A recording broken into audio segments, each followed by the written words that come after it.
बहुत बहुत स्वागत है दोस्तों आप सभी का। आज की इस वीडियो में डिस्कस करेंगे क्लास 12th हमारी सब्जेक्ट है फिजिकल एजुकेशन। चैप्टर नंबर है थर्ड, योग और जीवन शैली। तो इस चैप्टर से संबंधित हम मोस्ट इंपॉर्टेंट क्वेश्चन आंसर करने वाले इस वीडियो में, चैप्टर से जितने भी निकल सकते हैं। और ये क्वेश्चन आपके एग्जाम के पॉइंट ऑफ व्यू से बहुत ज्यादा इंपॉर्टेंट होने वाले, ठीक है। आपको करना क्या है कि आप वीडियो को पूरा एंड तक देखिएगा, हर एक क्वेश्चन का आंसर बहुत अच्छे तरीके से आपको समझा दिया जाएगा, ठीक है। तो और भी अगर आपको अदर इंपॉर्टेंट क्वेश्चंस आंसर्स या वीडियोस देखनी है फिजिकल की, तो यहाँ पे आई बटन में कुछ लिंक्स आ जाते हैं, उनको जरूर चेक कर लेना। तो बच्चों चलिए, तो बेसिकली ये जो आपका चैप्टर है वो टोटल 4 से 5 रोग हैं उनके संबंध में, और उनसे निपटने के जो आसन है, ठीक है, उसके संबंध पे ये पूरा का पूरा चैप्टर बेस्ड है। थोड़ी सी थीम आपके चैप्टर की तैयार कर देता हूँ। देखो, इस चैप्टर में आपको ये जो न्यू सिलेबस है उसके अकॉर्डिंग आपको टोटल 4 पॉइंट पढ़ने हैं। एक मोटापा, दूसरा मधुमेह, तीसरा अस्थमा और चौथा है रक्तचाप। तो ये आपको 4 पढ़ने हैं, ठीक है। आपको क्या पढ़ना है? मोटापा क्या है, इसके कारण, इसके लक्षण। मधुमेह क्या है, इसके कारण, इसके लक्षण। अस्थमा क्या है, इसके कारण, इसके लक्षण और उपाय। और रक्तचाप क्या है, इसके कारण, लक्षण और उपाय, ठीक है। उपाय में आपको क्या करना है, जितने भी ये आसन होते हैं, जैसे कि कुछ सभी आसन कुछ-कुछ सेम है। फॉर एग्जांपल यहाँ पे मैं आपको बताऊँ, कटी चक्रासन है, ठीक है, ताड़ासन है, मत्स्यासन है और ये भुजंगासन है, धनुरासन है और भी 2-3 और सेम हैं। इनकी आपको विधि, लाभ और सावधानियाँ, ये 3 जो है इम्पोर्टेंट याद रखनी, ठीक है। तो ये बेसिकली क्या है, एक आपकी थीम तैयार कर रहा हूँ अभी कि आपको हर एक ये जो रोग होते हैं, जैसे कि मोटापा का रोग है, ये क्या है, इसके लक्षण, इसके कारण, कैसे बचा जा सकता है। तो इस संबंध में आपको कोई 2 से 3 आसन की विधियाँ याद होनी चाहिए, ठीक है। तो ये बेसिकली इसी पर बेस्ड है, हर एक रोग के बारे में। सबसे पहले रोग की हम बात करते हैं, मोटापा। मोटापा या फिर इसे आप दूसरे शब्द में कह सकते हो स्थूलता। तो इससे आप समझते क्या है तथा इससे बचने की किसी एक आसन की विधि और इसका लाभ बताइए। 5 मार्क्स में आपका क्वेश्चन ऐसे ही पूछेगा, ये है क्या, इसकी एक विधि लिखो, और या फिर विधि तथा लाभ दोनों ही पूछ सकता है, ठीक है। सिंपल सा क्वेश्चन है। तो देखिए आंसर कैसे लिखेंगे, सबसे पहले तो हम यही बताएंगे भाई कि मोटापा या फिर स्थूलता से हमारा मतलब क्या है, क्या मतलब है भाई इसका। तो नॉर्मली हम ये कहते हैं कि शरीर की वह दशा यानी कि वह स्थिति जिसमें शरीर के अंदर वसा यानी कि जो फैट है वो बहुत ही अधिक मात्रा में हमारे शरीर में आ जाता है, ठीक है। या फिर हम ये कह सकते हैं कि एक ऐसी दशा, ऐसी स्थिति जब व्यक्ति का जो भार है शरीर का, वो नॉर्मली जो भार एक्यूरेट होता है उससे 20% अधिक हो जाता है। मान लेते हैं कि एज है आपकी 20 ईयर और टोटल भार जो है वो तय किया जाता है 50 किलो, लेकिन यहाँ पे 20% आपका इंक्रीज हो जाता है, यानी कि 60 आपका किलो भार हो जाता है, तो हम कहते हैं आप मोटे हो चुके हो, ठीक है। तो उसी हिसाब से एक सारणी दी गई है आपकी किताब में कि किस एज पे कितना वजन होना चाहिए।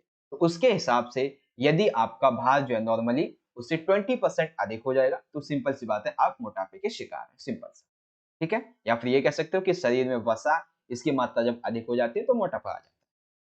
इसके कई कारण हैं, जिसमें से सबसे पहला तो ये है कि हमारे खान-पान की जो गलत आदतें हैं, ये इसका सबसे बड़ा कारण है। और जब खान-पान हम सही समय पे नहीं करेंगे, सही खाना नहीं खाएँगे, बाहर का बहुत ज़्यादा खाना खाएँगे, इससे सिंपल सी बात है हमारी पाचन की जो प्रणाली है, यानी कि हमारा जो पाचन तंत्र है, वो भी खराब हो जाएगा। तो ये भी सभी चीज़ें जो है वो मोटापे का कारण बनती हैं।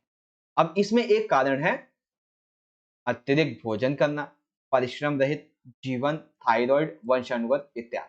दैट मीन्स कि एक तो ये कारण हो गया कि हमारे खान-पान की गलत आदतें हैं और पाचन प्रणाली इससे बिगड़ जाती है। साथ ही साथ कई बार हम अधिक भोजन भी खाते रहते हैं। कई बार हम बैठे-बैठे काम करते रहते हैं, टहलते नहीं हैं, ये भी हो सकता है। आपके शरीर में थायराइड बन सकता है और साथ ही साथ ये मोटापे की बीमारी जो है, वो कभी-कभी वंशानुगत भी देखी गई है। 100 में से 1% जो बीमारी है, वो वंशानुगत भी देखी गई है। सिंपल सा। तो ये है मोटापा और इसके कुछ कारण। अब बारी आती है इससे बचने के उपाय यानी कि आसन की विधियां।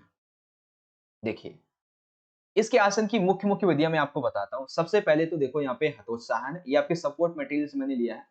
जो आपकी सपोर्ट मटेरियल है उससे सीधा का सीधे ये मैंने चित्र उठा लिया आपको समझाने के लिए। तो सबसे पहले विधि है हतोत्साहन, इस तरीके से ये किया जाता है, ठीक है। फिर दूसरी है यहाँ पे त्रिकोणासन, तो त्रिकोणासन इस तरीके से किया जाता है। और फिर है मत्स्येंद्रासन, तो ये कुछ इस तरीके से किया जाता है। ये बेसिकली बीच की अवस्था है जब ये पूर्ण हो जाता है। और वज्रासन जो है वो इस तरीके से किया जाता है। तो ये इसके मुख्य आसन है। अब इसमें से जो इम्पोर्टेंट है वो आपसे पूछा जा सकता है, अगर पूछेगा तो, नहीं तो वैसे सिंपल पूछेगा कि कोई एक विधि आप बताइए अपनी तरफ से, ठीक है? कोई पर्टिकुलर विधि नहीं पूछेगा आपसे। अगर पूछ लेता है तब आपको कैसे लिखना होगा और कौन-सा इम्पोर्टेंट है। तो इसमें से एक वज्रासन और एक त्रिकोणासन, ये ज़्यादा इम्पोर्टेंट लगता है मेरी नज़र से, क्योंकि आपके सैंपल पेपर में भी पूछा जा चुका है, ठीक है? चलिए इसको समझ लेते हैं।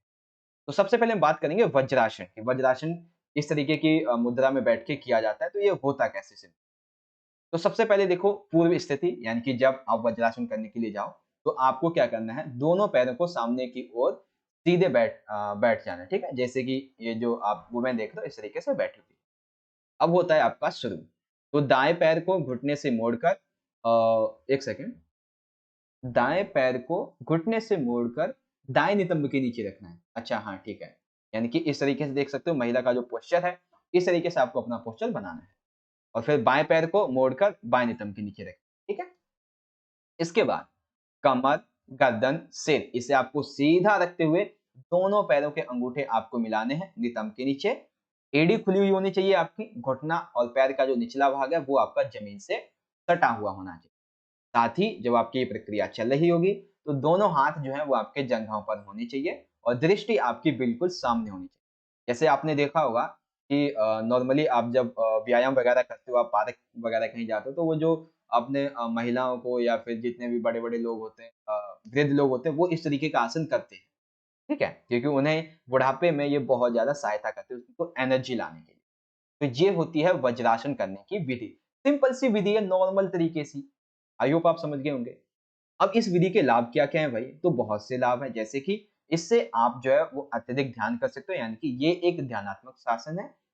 साथ ही साथ इससे आपका जो भोजन है वो आसानी से और शीघ्रता से पच जाता है। इस आसन को आप भोजन के बाद भी कर सकते हो। इससे आपकी जो पाचन तंत्र की क्रिया है वो काफ़ी अच्छी हो जाती है। साथ ही साथ पिंडली और जंघाओं के लिए ये उत्तम है, यानी कि नितंब, पिंडली, जंघा। इसके लिए काफ़ी अच्छा है, ये इससे जो है शक्ति प्रदान करता है। ठीक है? तो पहले आसन यानी कि वज्रासन की विधि क्या है और वज्रासन के लाभ क्या हैं? इस तरीके से आप इसे समझ सकते हो। ठीक है बच्चों? मैंने आपको इमेज के साथ में भी समझा दिया है कैसे आपको करना है। सिंपल सा, बहुत ही सबसे ज़्यादा जो आसन मुझे सिंपल लगा है वो यही लगा है। ठीक है? समझाने के लिए। दूसरा आसन है यहाँ पे त्रिकोणासन। देख सकते हो इस तरीके से यहाँ पे आपको ये देखने को मिलेगा, त्रिकोणासन। अब समझिए पहले इसकी विधि। विधि से पूर्व आपको क्या करना है, दोनों पैर मिलाकर आपको पहले तो सीधा खड़ा हो जाना है, जैसे कि मैंने आपको इसमें दिखाया था। कहाँ गया? ये रहा। इस तरीके से खड़ा हो जाना है, बस हाथ जो है वो आपके नीचे रहेंगे, ऐसे आपको खड़ा होना है। लेकिन ये विधि कौन-सी है? विधि हमारी दूसरी, बस मुद्रा मैंने आपको पहले बता दी इस तरीके की। अब देखो यहाँ पे क्या करना है, दोनों पैर के बीच 3 से 4 फुट का अंतर कर लीजिए, जैसे कि आप यहाँ पे देख सकते हैं कि तकरीबन इस एरिया में इनके दोनों पैर से लगभग जो अंतर है वो कितना है, 3 से लेके 4 फुट का अंतर आपको यहाँ पे देखने को मिलेगा। ठीक है? साँस भरते हुए बाएँ हाथ को कान से लगाते हुए सीधा उठाइए। देखिए, कान से हाथ लगाते हुए इस हाथ को देखिए किस तरीके से इन्होंने उठा रखा है ऊपर की तरफ।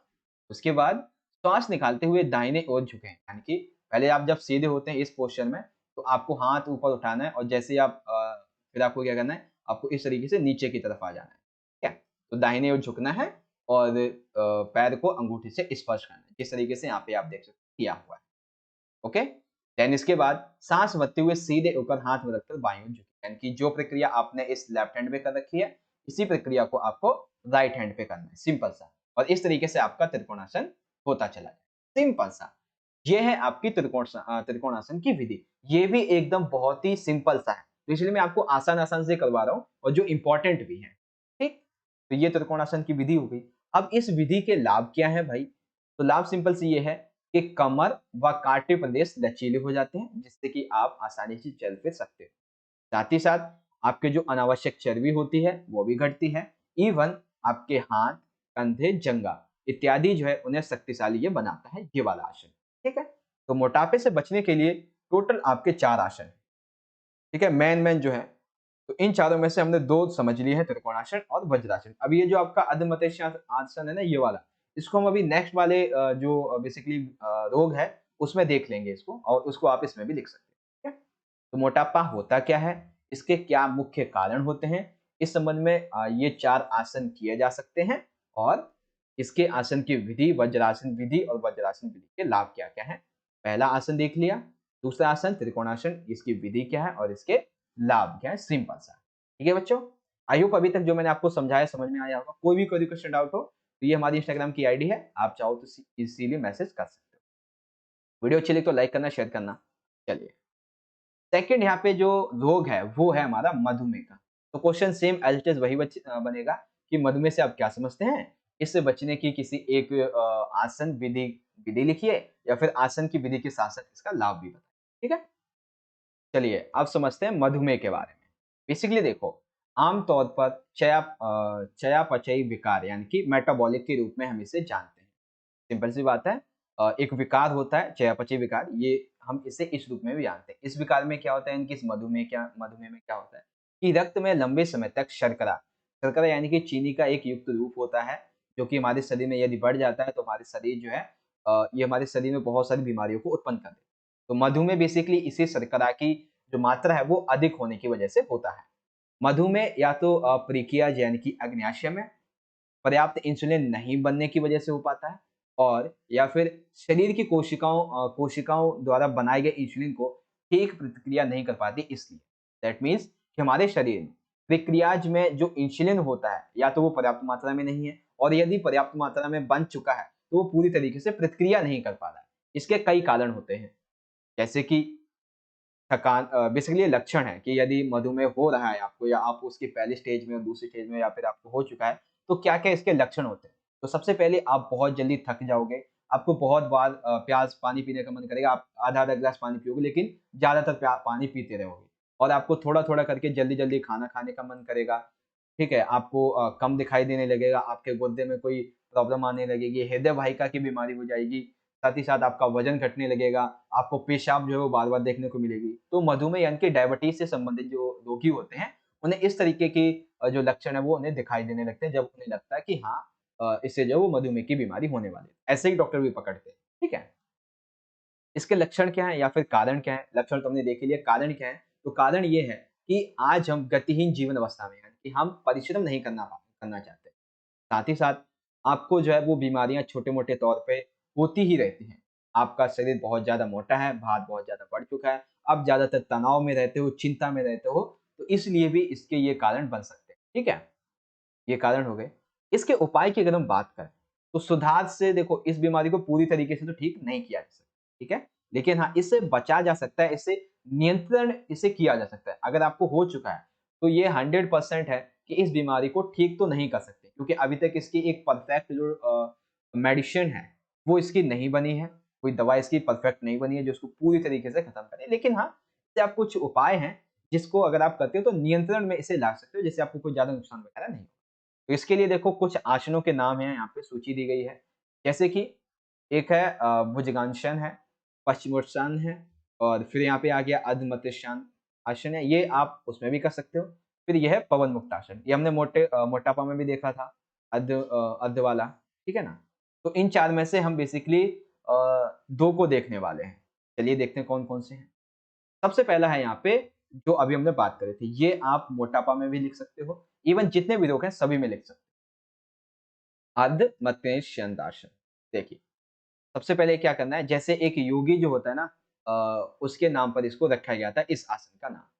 तो इसमें आपको क्या करना है, सबसे पहले तो नीचे बैठ जाना है और दोनों पैरों को सीधा फैला लेना है। जैसे आप नीचे बैठते हैं ना नॉर्मल, इस तरीके से बैठ गए और आपके जो पैर हैं इस तरीके से फैले हुए, इस तरीके से आपको बैठ, उसके बाद फिर आपको क्या करना है, दाएँ पैर को इस प्रकार से मोड़ना है कि एड़ी बाएँ नितंब के नीचे आस-पास में आ जाए, और बाएँ पैर को इस प्रकार मोड़िए कि दाएँ घुटने के बाहर की ओर खड़ा हो। जैसे कि यहाँ पे देखिए इस महिला ने इस तरीके से ये पैर कर रखे हैं, एक पैर नीचे है और एक पैर ऊपर है, और ये दाएँ-बाएँ नितंब के आस-पास में दिखाई देते हैं।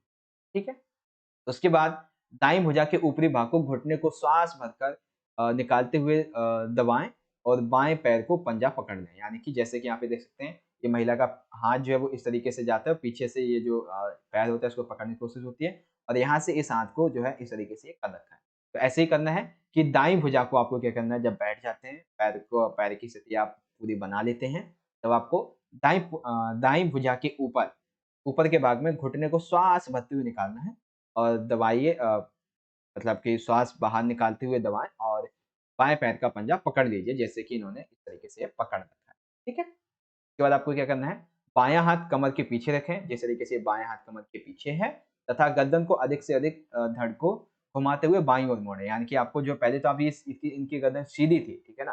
गर्दन सीधी थी, लेकिन अब इनको इस गर्दन को घुमाना है इस तरीके से, ठीक है? मतलब ऐसा नहीं कि तोड़ ही दोगे, जितना आप कर सकते हो उतना आपको पॉसिबल है उतना करना है, ठीक है? तो श्वास को सामान्य रखें और यही प्रक्रिया दोहराते चले जाइए और आपकी ये आसन की प्रक्रिया हो जाएगी, सिंपल सा। यानी कि क्या करना है, मैं आपको सिंपल सा बता देता हूँ। देखो, पहले तो आप इस मुद्रा में बैठ जाइए, ठीक है? इस तरीके से, थोड़ा बड़ा कर दें क्या? हाँ, इस मुद्रा में बैठ जाइए, फिर आप ये जो आपके दोनों पैर हैं इस तरीके से, ठीक है ना? नहीं यार, नहीं बना पाऊँगा चित्र। इस तरीके से आप बैठ जाओ, आपके दोनों पैर जो हैं वो आप सीधे रखो, फिर आपको क्या करना है, आपका एक हाथ जो है वो दाएँ पैर के नितंब के नीचे रखना है और इस तरीके से जो प्रक्रिया है वो आप यहाँ पे पढ़ ही सकते हो, ठीक है ना? क्योंकि चित्र यहाँ पे मैं पेन के माध्यम से तो बना नहीं पाऊँगा, ड्राइंग इतनी अच्छी नहीं है मेरी, ठीक है? चलो, ये होगी इसकी विधि। अब इसके लाभ क्या-क्या हैं? बहुत से लाभ हैं भाई। तो सिर का माइग्रेन तथा रीढ़ के सभी प्रकार के दोष दूर हो जाते हैं। ये माइग्रेन में अच्छी खासी मतलब जो दोष वगैरह होते हैं सिर के माइग्रेन के वो दूर हो जाते हैं। रीढ़ के सभी प्रकार के दोष भी दूर होते हैं। महिलाओं में स्पेशली ये जो रोग है वो महिलाओं के संबंध में बहुत ज़्यादा इम्पोर्टेंट है। उनके सबसे पहले तो उनके चेहरे में चमक आ जाती है, ब्यूटी में निखार आता है और साथ ही साथ उनके साथ में एक जो नॉर्मल सी समस्या होती है ऋतुरोध की, ये भी उसमें नियंत्रण आ जाता है। मासिक धर्म की अनियमितता जो होती है, वो भी इस आसन से कंट्रोल में आ जाती है। साथ ही साथ जिगर, तितली, अमाशय इस पर दबाव पड़ने से भी काफ़ी ज़्यादा सक्रिय हो जाते हैं क्योंकि इस मुद्रा में जब आप बैठते हो, तो काफ़ी ज़्यादा दबाव पड़ता है आपकी जिगर, तितली, अमाशय पर। तो इससे जो है वो काफ़ी ज़्यादा सक्रिय हो जाते हैं और ये मधुमेह आदि रोगों को मुक्ति दिलाने दिलाने में सहायता करते हैं। पेड़ों की अंतरंग अंगों को तालमेल बना देता है, ये कुछ समझ नहीं आया। जितना याद रखते हो, फेफड़े, हृदय इन सभी को बल मिलता है, सिंपल सा। तो ये अर्ध मत्स्यांद्रासन के लाभ और विधि हो गई। एक और हम फिर देख लेते हैं, पश्चिमोत्तासन, ठीक है? पश्चिमो पश्चिमोत्तासन इस तरीके से आसन है बेसिकली, ये इस प्रक्रिया में रह के किया जाता है, ठीक है ना? देखिए कैसे। तो दोनों पैर सामने रखते हुए सीधे बैठ जाइए, जैसे कि अभी हम जो पिछला आसन था अर्ध वाला उसमें बैठे। इस तरीके से आपको पैर सीधे करने हैं और फिर अभी तो ये जो इनका शरीर वो झुका हुआ है बट पहले ये इस तरीके से आपको सीधा रखना है। और जब आप सीधा रखेंगे फिर आपको साँस भरते हुए दोनों हाथों को ऊपर ले जाना है, यानी कि अभी जब ये सीधे बैठे हों, तो भी ये हाथ आपको इस तरीके से ऊपर ले जाने हैं और ऊपर ले जाते हुए सिर के गर्दन व कमर के भाग को ऊपर की ओर खिंचाव कीजिए और जब आप हाथों को ऊपर की खींचेंगे, तो श्वास छोड़ते हुए दोनों हाथों के पैर नीचे लाइए, जिस तरीके से यहाँ पे ये आए हैं। और जब ये हाथ नीचे आ जाते हैं, तो कमर के भाग को आगे की ओर, इस कमर के भाग को थोड़ा-सा आगे की ओर धकेलिए, यानी कि थोड़ा-सा आगे की ओर लेके आइए ताकि आपका जो रीढ़ की हड्डी है वो ईज़िली यहाँ से उस पे असर पड़ सके, ठीक है?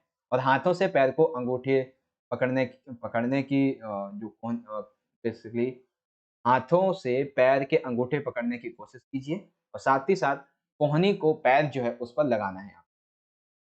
के बाद माथा, छाती व पेट पूरी तरीके से पैरों से लगे होने चाहिए। यानी कि आपको इस तरीके से माथा, छाती और पेट को रखना है कि वो सभी पैर के जो नॉर्मल इक्वल जो अ, लाइन है उस तक पहुँच जाएँ, यानी कि सटे हुए होने चाहिए। ठीक है? तो सिंपल सा ये भी आसन हो गया। सीधे बैठना है, हाथ को ऊपर उठाना है, नीचे रखना है और हाथ को पैर से उँगली को पकड़ना है और सर हो गया, यानी कि माथा, छाती और कमर, इसको जहाँ तक हो सके पैरों तक मिलाना है, इस तरीके से। बात करें इसके लाभ की, तो काफ़ी अच्छे-अच्छे लाभ हैं इससे। सबसे पहला तो पाचन शक्ति जो वो काफ़ी मजबूत हो जाती है और यदि शरीर में कोई गैस वगैरह बनी होती है आपके पेट में, तो वो भी इससे आसानी से साफ़ हो जाती है। श्वसन प्रणाली आपकी बहुत ज़्यादा मजबूत हो जाती है। इवन रीढ़ की हड्डियों की बोटियाँ जो होती हैं, वो काफ़ी सीधी हो जाती है, जिससे आपको रीढ़ के संबंध में कोई ज़्यादा दिक्कत नहीं आती। साथ ही साथ मधुमेह के रोगी, गुर्दा, यकृत के रोगी, इन सभी के लिए ये एक चिकित्सा का कार्य भी करती है। मासिक धर्म में जो महिलाएँ होती हैं, उनमें जो अनियमितता होती है, उसके लिए भी ये काफ़ी ज़्यादा लाभदायक है। ठीक है? तो ये 2 आसन हमने समझ लिए।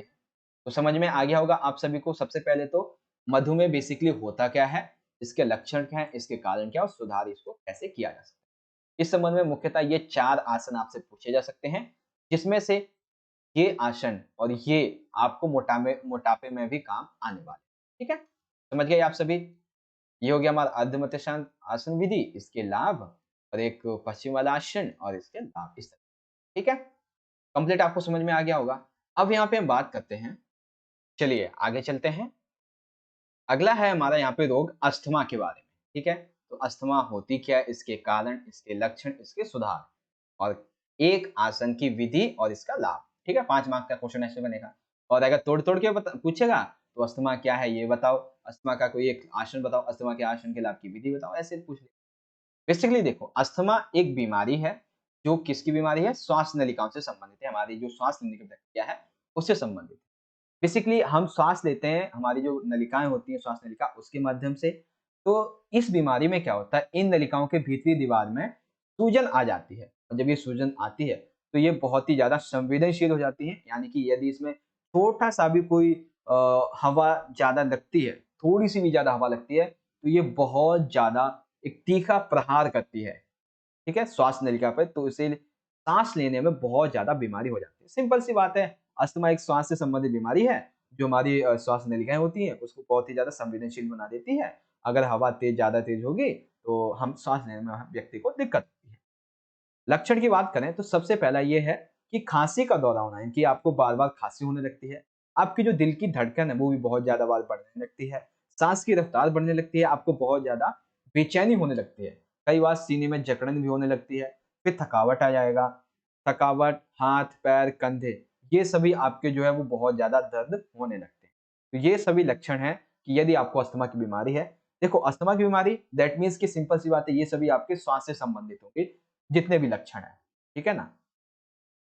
आगे, कारण क्या है भाई? तो धूल भरी जगह पे जाना, धुआँ वगैरह और जो वायु प्रदूषण है, ये इसका कारण है। वायु प्रदूषण इज़ द मेन कारण है। एंड उसके बाद आनुवंशिकता, कई बार होता है कि यदि आपके परिवार में है, तो हो सकता है कि आपको भी हो जाए, क्योंकि ये स्पर्श में आने की वजह से भी फैल सकता है। फिर इस परागकण, यानी कि जो जलाते हैं कूड़ा-करकट, जानवरों की त्वचा, यानी कि यदि आप मांस वगैरह खाते हैं, तो यदि कभी वो इन्फेक्टेड है, जो जिस जानवर का मांस खा रहे हैं, चाहे मुर्गा हो, बकरा हो, डज़ नॉट मैटर जो भी है, यदि आप उस जानवर को खाते हैं, ठीक है? चाहे आप पकाकर कितना ही पका लो, लेकिन उसमें उसका यदि वो इन्फेक्टेड है किसी भी वायरस से, तो वायरस पक्का रह जाएगा और ये भी आपको बहुत ज़्यादा इसको कारण बनता है आपके लिए। देन उसके बाद सुधार कैसे कर सकते हैं? तो बहुत सारे आसन हैं, उन सभी आसन को नियमित तौर पर हम सुधार कर सकते हैं। बेसिकली यहाँ पे देखो कई सारे आसन, जैसे कि पर्वतासन है, भुजंगासन है, मत्स्यासन है और जो अभी हमने एक और देखा था पश्चिमासन, ये भी आता है, ठीक है? तो ये मेनली आपके 4 आसन हैं। अब इन आसन को करना कैसे-कैसे है, इसकी प्रक्रिया समझिए, ठीक है? इनमें से सबसे पहले आसन की हम बात करेंगे सुखासन विधि की। बेसिकली सुखासन विधि की मुझे कोई फ़ोटो नहीं मिली थी, इसलिए मैं आपको सीधा-सीधा बता देता हूँ कि सुखासन विधि में करने से पहले जैसे दोनों पैर आगे के रखकर आपको बैठ जाना है। जैसे कि यहाँ पे आपको दिखाया था मैंने एक प्रक्रिया, हाँ, जैसे ये है ना, ये वाला आसन, पहले ये दोनों पैर आगे के थे इस वुमन के और ये सीधी बैठी हुई थी, तो ऐसे ही आपको बैठ जाना है इस प्रक्रिया में। फिर आपको क्या करना है, बाएँ पैर को मोड़ते हुए दाएँ पैर की जंघा के नीचे रखना है, दाएँ पैर की जंघा के नीचे रख दिया, उसके बाद दाएँ पैर को मोड़ते हुए बाएँ पैर की पिंडली के नीचे। और इतना जब हो जाता है, फिर सिर तथा गर्दन व कमर को आपको सीधा रखना है और उसके बाद दोनों हाथ जो है वो ज्ञान की मुद्रा में, जैसे पंडित जी करते हैं वैसे ही आपको करना है और अंजलि मुद्रा में रखे रखे रहनी है। और जब ये पूरा हो जाता है, तो ध्यान के समय अधिक देर तक बैठने के लिए इस आसन का उपयोग किया जा सकता है। ये क्या आ गया? पैर बदल कर भी बैठ सकते हैं। अच्छा देखो, यहाँ पे 2 चीज़ें मैंने मिस कर दी कि जब आप दाएँ पैर को मोड़ते हुए बाएँ पैर की पिंडली के नीचे रखेंगे और सिर व गर्दन की जो सिर व गर्दन तथा कमर को आपको सीधा रखना है और जब आप सीधा रखते हैं, तो दोनों हाथ आपके ज्ञान की मुद्रा में होने चाहिए और इसे जो है आप पैर बदल कर भी आसन को कर सकते हो, ठीक है? और ये आसन बेसिकली ध्यान के समय अधिक देर तक बैठने के लिए इसका उपयोग किया जाता है। बात करें इस आसन के लाभ की, तो लाभ बेसिकली देखो, ये आसन बहुत देर तक ध्यान, अध्ययन इस समय उपयोग में लाया जाता है। साथ ही साथ कमर सीधी करके बैठने से पैरों में शक्ति आ जाती है और दर्द जो है वो काफ़ी आपका कम होता है। ठीक है? तो ये सुखासन विधि के लाभ हैं और मतलब सुखासन विधि और लाभ। अगला यहाँ पे है पर्वतासन। तो पर्वतासन बेसिकली क्या होता है इस मात्रा में, आपको पद्मासन में बैठ जाना है। पद्मासन जैसे आपको आप करते हैं उस आसन में बैठना है पहले तो। ठीक है? जिस तरीके से ये आप देख सकते हैं महिला बैठी हुई है, ऐसे आपको बैठना है।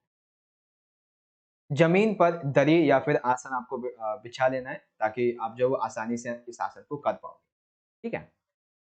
लंबी सांस लेते हुए अपने हाथों को ऊपर की तरह इस तरह से ले जाएं कि ऊपर की तरफ इस तरीके से ले जाइए कि आपके हाथ सिर के ऊपर हो और हाथों की हथेलियां आपस में मुड़ी रहे। ठीक है ना? इस आसन में आपको इस तरीके से करना है। देन उसके बाद है लाभ आ गए। इतना ही छोटा सा है क्या ये? मतलब ये तो बहुत ही सिंपल सा हो गया। 2 मार्क्स में अगर पूछा जाएगा तो 4 लाइन लिख देनी है। पद्मासन में बैठना है, ज़मीन या दरी पर दरी बिछा लेनी है इस आसन के लिए। लंबी साँस लेते हुए अपने हाथों को ऊपर की तरफ इस तरीके से ले जाना है कि आपके हाथ सिर के ऊपर हों और हाथों की हथेलियाँ आपस में जुड़ जाएँ। इस तरीके से आपको ले जाना है। बस सिंपल सा हो गया ये आसन। बात करें इसके लाभ की तो बहुत सारे लाभ हैं। अस्थमा की बीमारी के लिए बहुत लाभदायक है। ये रक्त को साफ करता है, सीना चौड़ा करता है, कंधों को मजबूत बनाता है और फेफड़ों को स्वस्थ रखता है। सिंपल सा हो गया, बहुत ही सिंपल सा आंसर 2 मार्क्स में पूछा जाएगा ज़्यादा से ज़्यादा अगर पूछेगा तो। ठीक है? एक आसन और इसमें हम करेंगे मत्स्य आसन। ठीक है? देखिए, पूर्व की स्थिति तो आपको क्या करना है दोनों पैरों को सीधा करके बैठना है। अभी ये इनकी सबसे आखिरी स्टेज की स्थिति है। पहले दोनों पैरों को इनको सीधा करके बैठना था और उसके बाद दोनों पैरों के सामने की ओर सीधे रखकर बैठ जाएँ। दोनों पैर को सामने की ओर सीधे रखकर बैठना है। हाँ, ये तो अभी मैंने बता ही दिया है। फिर आपको पद्मासन लगाना है, जिस तरीके से अभी मैंने आपको बताया था। ये जो प्रवर्तक आसन है, ये पद्मासन का एक बड़ा स्वरूप है, आप ये समझ लो, ठीक है ना? तो आपको इस तरीके से इस मात्रा में बैठना है, सीधे बैठने के बाद। फिर आपको क्या करना है, दोनों हाथों की कोहनियों का सहारा लेते हुए कमर के बल आपको लेट जाना है, ठीक है ना? इस तरीके से आपको कमर के बल लेट जाना है और जब आप लेटेंगे, तो हाथों के सहारे गर्दन को मोड़ें तथा माथे को ज़मीन से लगाने की कोशिश करें, ठीक है? ये देखो हाथों के सहारे से यहाँ से गर्दन मोड़ने की कोशिश की जा रही है और मतलब कि ये जो गर्दन है इसे ज़मीन से छूने की कोशिश की जा रही है। साथ ही साथ दोनों हाथों से पैर के अंगूठे पकड़ने की कोशिश करें, यहाँ पे देख सकते हैं। ये पैर से अंगूठे पकड़ने की कोशिश की जा रही है और कोहनियों को आपको इस तरीके से ज़मीन से मिलाना है। ठीक? ये हो गया। इसके बाद पेट के भाग को अधिक से अधिक ऊपर उठाएँ, यानी कि ये जो आपका पेट का भाग है, इसे आपको ज़मीन से कोहनी से अधिक ऊपर की तरफ उठाना है। इससे क्या होगा आपकी रीढ़ की हड्डी, आपकी कमर की हड्डी, आपकी गर्दन, हाथ, पैर सभी बहुत ज़्यादा यहाँ पे आपको पावरफुल बनने वाले हैं। ठीक है? बात करें इसके लाभ की तो कई सारे लाभ हैं। ये आसन दमे के रोगियों के लिए बहुत ज़्यादा फ़ायदेमंद है। शुद्ध रक्त का ये निर्माण करता है और रक्त यदि रुका हुआ होता है तो उसे भी चलने में संचार करता है। मधुमेह तथा पेट के रोग को ये दूर करता है। कब्ज़ इससे दूर हो जाता है, गैस वगैरह बनी होती है वो भी दूर हो जाती है। खाँसी दूर होती है, साथ ही साथ चेहरे और त्वचा पर जो है काफ़ी ज़्यादा आकर्षक इससे बनता है। ठीक है? तो ये है मत्स्य आसन की विधि। तो यहाँ पर आपने समझ लिया इसके लाभ, इसकी विधि, हर एक चीज़ के बारे में। तो अस्थमा के बारे में बेसिकली क्या-क्या समझा ये है, क्या इसके लक्षण क्या है, इसके कारण क्या हैं और सुधार के लिए कौन-कौन से आप ये आसन कर सकते हो। ये आपके टोटल आसन हैं, कैसे-कैसे करने हैं। सुखासन कैसे करना है, इसकी विधि क्या है, इसके लाभ क्या हैं। फिर पर्वतासन कैसे करना है, इसकी विधि क्या है, इसके लाभ क्या हैं। एंड देन मत्स्यासन कैसे करना है, इसकी विधि और इसके लाभ। ठीक है? आई होप आपको ये सभी पॉइंट्स इज़िली समझ में आ गए। तो आई होप आपको समझ में आया होगा। वीडियो अच्छी लगी तो लाइक शेयर ज़रूर कीजिएगा। अभी हमारा एक क्वेश्चन और बचता है, काफ़ी इम्पोर्टेंट है ये वाला क्वेश्चन। रक्तचाप के कारण तथा इससे बचने के लिए किसी एक आसन, विधि तथा लाभ लिखिए। तो चलिए समझते हैं कि उच्च रक्तचाप ये बढ़ता क्यों है, क्या कारण है इसके और कोई एक आसन की विधि इसके लिए समझें। तो रक्तचाप के कारण सबसे पहला है जैसे-जैसे आपकी उम्र बढ़ती जाती है वैसे-वैसे आपका उच्च रक्तचाप यानी कि बीपी जो है वो बढ़ता जाता है। कई बार इसके आनुवंशिक कारण भी होते हैं यानी कि यदि आपके घर में आपके पिता-माता को है तो आपको भी हो सकता है। इसका एक और कारण है मोटापा, शारीरिक गतिविधियों में कमी, यदि आप धूम्रपान करते हैं तो भी हो सकता है। अल्कोहल ज़्यादा करने की वजह से, ज़्यादा नमक खाते हैं तो इससे भी कई सारी बीमारियाँ होती हैं। अधिक वसायुक्त यदि आप भोजन ग्रहण करते हैं तो हो जाता है। यदि आप मानसिक तौर पे तनाव लेते हैं या फिर मधुमेह के रोगी हैं, साथ ही साथ महिलाओं में क्या होता है कि यदि वो गर्भवती हैं तो उस समय जो है वो उनकी रक्तचाप की दर काफ़ी ज़्यादा बढ़ जाती है। ठीक है? तो रक्तचाप के ये मेन रीज़न्स हैं। इससे बचने के लिए कई उपाय आप यहाँ पे कर सकते हो। जैसे कि ताड़ासन की विधि, वज्रासन जो ऑलरेडी मैं आपको बता चुका हूँ, ठीक है? और पवन मुक्त आसन है, श्वासासन है, भुजंगासन है और अर्धचक्रासन। तो बेसिकली देखो हर एक के रोग में कुछ-कुछ आसन सेम है, उसे आप ज़रूर याद करिएगा। अब हम समझते हैं इसमें एक अन्य विधि ताड़ासन विधि बहुत ही ज़्यादा इम्पोर्टेंट है, बहुत ही ज़्यादा पूछी जाती है। इस तरीके से ताड़ासन विधि की मुद्रा आपको देखने को मिलेगी। सबसे पहले तो पूर्व की स्थिति समझिए, आसन करने से पहले क्या करना है कि दोनों पैरों को मिलाकर तथा दोनों हथेलियों को बगल में रखकर सीधे खड़े हो जाइए, है ना? पहले आपको क्या करना है, अभी हाथ ऊपर नहीं करने हैं शुरुआत में, आपको सीधे यहाँ पे इस तरीके से खड़ा होना है, हाथ को नीचे कर पैरों के बल खड़े होकर श्वास भरते हुए आकाश की तरफ देखना है। जिस तरीके से यहाँ पे देख सकते हैं, इनका जो हेड है वो ऊपर की साइड है। तो इस तरीके से आपको श्वास भरते हुए ऊपर की तरफ देखना है और फिर एड़ियाँ उठा लेनी है। ये जो पैर है यहाँ के, यहाँ से आपको जो एड़ियाँ हैं वो ऊपर की तरफ उठानी है, ठीक है? मतलब ज़मीन से नहीं हटानी है, ऐसा तो हो भी नहीं सकता है, ग्रेविटी लॉ को आप खत्म करोगे क्या?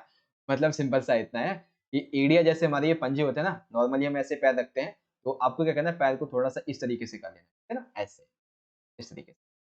थोड़ी देर इस स्थिति में रहते हुए साँस छोड़ते हुए खड़े होने की स्थिति में आ जाइए। यानी कि जब आप इस स्थिति में आ जाते हैं, तो आपको वापस से श्वास जब छोड़ते हो, तो ऊपर की तरफ जाना है, श्वास लेते हुए नीचे की तरफ आ जाना है। इस आसन को आपको 1 से 5 बार करना है, आप जितना कर सकते हो उतना बहुत है आपके लिए। बात करें इसके लाभ की, तो शरीर में स्फूर्ति और लंबाई बढ़ती है, यानी कि इससे आपके शरीर की लंबाई बढ़ती है। साथ ही साथ प्रसव पीड़ा में काफ़ी कमी आती है आपको। साथ ही साथ लकवे में लाभ होता है, उच्च रक्तचाप आपका ठीक हो जाता है और यहाँ पर इस आसन की सावधानियाँ भी हैं, जैसे कि सभी के लिए अच्छा है, सिर्फ़ किसी बीमार व्यक्ति को इसे नहीं करना चाहिए। आप किसी भी रोग से संबंधित हैं, डज़ नॉट मैटर, आप इसे कर सकते हो। बट यदि आप पूरे तरीके से उससे ग्रसित हो, आपको अभी भी वो बीमारी बहुत ज़्यादा हाई लेवल पे है, तो आपको ये आसन नहीं करना। ठीक है? तो ये ताड़ासन की विधि थी और ये ताड़ासन के लाभ थे। ठीक है? ताड़ासन से मेरे को दारा सिंह याद आ गया। ठीक है? आगे चलिए। अब यहाँ पे है अर्ध चक्रासन की विधि। ठीक है? तो अर्ध चक्रासन की विधि कुछ इस तरीके से होती है।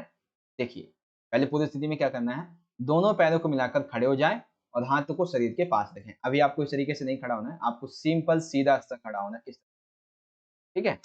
देखिए, अपने हाथों को कूल्हों पर रखिए, यानी कि इस तरीके से अपने हाथों को इस पर रखना है। देन उसके बाद धीमी गति से साँस लेने के साथ अपने घुटने को झुकाइए। अब ये जो आपके घुटने हैं, इसे पहले आपके ये घुटने ऐसे सीधे थे, अब साँस लेते हुए आपको क्या करना है, इन घुटनों को यहाँ से मुद्रा से आपको स्थानांतरित करना है, ठीक है? उसके बाद कुछ समय के लिए आपको ये जो आपकी मुद्रा बनती है, इसी मुद्रा में रहना है। बस हो गया आपका ये अर्धचक्रासन। ये भी बहुत सिंपल सा है, बहुत ईज़ी सा है, ठीक है? बात करें इसके लाभ की, तो इससे आपकी कमर लचीली होती है और रीढ़ की आपकी हड्डी भी मजबूत हो जाती है। साथ ही साथ उच्च रक्तचाप में जो उच्च रक्तचाप है, वो भी आपका सामान्य हो जाता है और हाथ तथा पैरों की मांसपेशियाँ जो है, वो काफ़ी ज़्यादा मजबूत भी हो जाती हैं। ये चीज़ें हैं। बात करें इसमें सावधानियों की, तो पैर घूमने के दौरान अपने घुटने को नहीं मोड़ना है, कि जब आपके पैर घूम रहे हों, तो आपको क्या करना है, घुटनों को नहीं मोड़ना है। ठीक है? यानी कि ये आपका जो पैर है, यदि इस मात्रा से इधर की तरफ आता है, तो मतलब थोड़ा घूमता है, तो आपको घुटने वहीं रखने हैं, याद रखना है। ठीक है? सावधानी रखनी है, क्योंकि अगर आपने घुटने भी मोड़ दिए, तो आपको बहुत ज़्यादा दिक्कत हो जाएगी। ठीक है? तो ये है आधि चक्रासन की विधि। कोई और आसन है अभी? हाँ, एक और आसन है स्वसासन। तो स्वसासन इस तरीके से किया जाता है, बहुत ही सिंपल सा आसन है ये। पहले आपको करना है, दोनों पैरों को सीधे रखते हुए कमर के बल आपको इस तरीके से लेट जाना है, जैसे यहाँ पे लेटे हुए हैं। फिर आपको क्या करना है, दोनों पैरों में तकरीबन 1 फुट का आपको अंतर बना लेना है। यहाँ पे आप देख रहे होंगे, ये जो एरिया है, इसमें आपको 1 फुट का जो अंतर है, वो देखने को मिलेगा अभी। ठीक है? उसके बाद यहाँ पे आपको क्या करना है, एड़ी अंदर व पंजे बाहर, यानी कि ये जो आपकी एड़ियाँ हैं, वो आपको अंदर की तरफ रखनी है, पंजे जो है वो आपको बाहर की तरफ रखने हैं और एकदम बिल्कुल स्थिर अवस्था में आपको लेटना है। दोनों हाथों की उँगलियाँ ऊपर रखते हुए शरीर से थोड़ी दूरी पर स्थिरता अवस्था में रखें बेसिकली। यानी कि हाथ की जो उँगलियाँ जो हैं, वो आपको, जैसे ये हमारी ज़मीन है ना, इससे आपको सटा के नहीं रखनी है, बल्कि हथेली जो है, वो आप इस ज़मीन से बेशक सटा के रखो, लेकिन उँगलियाँ ऊपर की तरफ ऐसे होनी चाहिए। ठीक है ना? जैसे आप होता है ना कि कुछ कटोरी वगैरह पकड़ते हो जिस टाइम पे, वैसे आपको उँगलियाँ रखनी है। उसके बाद आँख बंद करके मन को श्वास पर केंद्रित करना है और किसी भी प्रकार का काम या विचार आपके अपने दिमाग में नहीं आने देना, ठीक? और उसके बाद फिर आपको क्या करना है, पैर से सिर तक के भाग को स्थिर अवस्था में कर लें और अनुभव करें कि शरीर के बल शव रह गया है। यानी कि आपको क्या करना है, बस आपको ये देखना है कि अब मेरा शरीर केवल आत्मा रह गई है और अब मुझे एक अच्छा-सा श्वसन क्रिया कर लेनी है, सिंपल सा। इसके लाभ बहुत सारे इसके लाभ, जैसे कि संपूर्ण शारीरिक जो कोशिकाएँ हैं और जो अंग हैं, ये सभी बहुत ज़्यादा सक्षम होते हैं। रक्तवाहिनी, नलिका, उच्च रक्तचाप, मस्तिष्क, शारीरिक तनाव, ये सभी बहुत ज़्यादा दूर हो जाते हैं। शारीरिक और मानसिक थकावट, ये बहुत ज्यादा इसके इंपॉर्टेंट है कि शारीरिक और मानसिक थकावट दूर हो जाती है।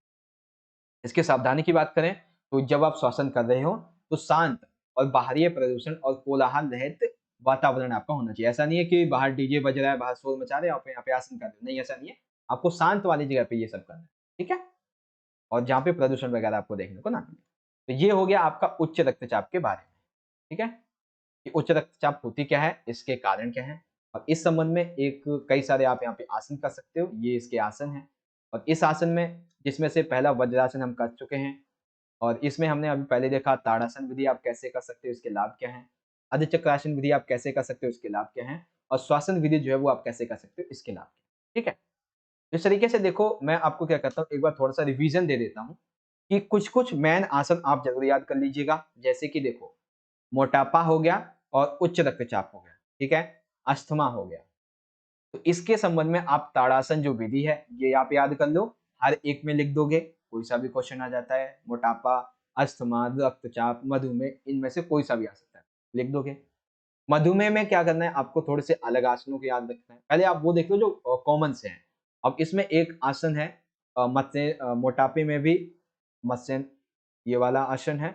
और यहाँ पे देखेंगे अस्थमा में, तो अस्थमा में है ये आसन, नहीं दिख रहा है मुझे तो। और हाँ, ये तो खैर सेम ही हो गया, फिर तो अलग तो है ही नहीं मतलब, ठीक है। मेन आपको एक ताड़ासन याद रखना है, और एक ये मत्स्य आसन याद रखना है, और एक कहाँ चला गया यहाँ पे, अर्ध मत्स्यांदन, ये आपको याद रखना है। देखो प्रोनाउंसिएशन में थोड़ी-सी गलती हो सकती है, उसको आप क्षमा कीजिएगा, बस आपका जो मेन कंटेंट है उस पे ध्यान दीजिए, ठीक है? तो एक तो हो गया ताड़ासन, मत्स्य, अर्ध, और यहाँ पे भुजंगासन, पश्चिम, और उसके बाद यहाँ पे 1-2 आसन अभी और देखे थे ना। अच्छा हाँ, यहाँ पे एक चीज़ याद रखना, आपका जो क्वेश्चन पेपर रहेगा उसमें कटी चक्रासन भी पूछा जाएगा और कपालभाति। ये मेरे को अभी याद आया क्योंकि 2 मार्क्स का ये क्वेश्चन पूछा गया था। मैं इसका आंसर लेना भूल गया बच्चों। तो कटी चक्रासन भी, ये बेसिकली आसन के लाभ पूछे जाएंगे आपसे ज्यादातर, और कपालभाति जो है, इसकी आसन की आपसे विधि पूछी जाएगी, ठीक है ना? तो वैसे मैं इसका क्वेश्चन का आंसर लेना भूल गया। तो सभी आंसर मैं बता दूंगा तो आप प्रैक्टिस क्या करोगे? इसको आप प्रैक्टिस कीजिएगा, ठीक है? इस तरीके से ये आपको यहाँ पे समझ में आ गया। तो आई होप इस वीडियो में जो भी आपको बताया गया है बहुत अच्छी तरीके से आपको समझ में आ गया होगा। तो चलते हैं बच्चों, अगर आपको वीडियो अच्छी लगी हो तो ज़्यादा से ज़्यादा इस वीडियो को लाइक करें और हमारा मोटिवेशन बढ़ाएं, और अपना फीडबैक कमेंट बॉक्स में ज़रूर दीजिएगा, ठीक है? और हाँ, अगर आपको लगता है कि वाक़ई में आपके लिए वीडियो बहुत अच्छी है, आपको समझ में आया है, तो अपने अदर दोस्तों के साथ भी ज़रूर शेयर कीजिएगा, और अच्छी लगेगी तो आप ऑटोमेटिक लाइक कर ही दोगे, ठीक है ना? और अगर आपने चैनल को सब्सक्राइब नहीं किया तो कर लीजिएगा। चलिए मिलेंगे आपसे अगली वीडियो में, तब तक के लिए आप सभी पढ़ते रहें, अपना ख्याल रखें, धन्यवाद। जय हिंद, वंदे मातरम।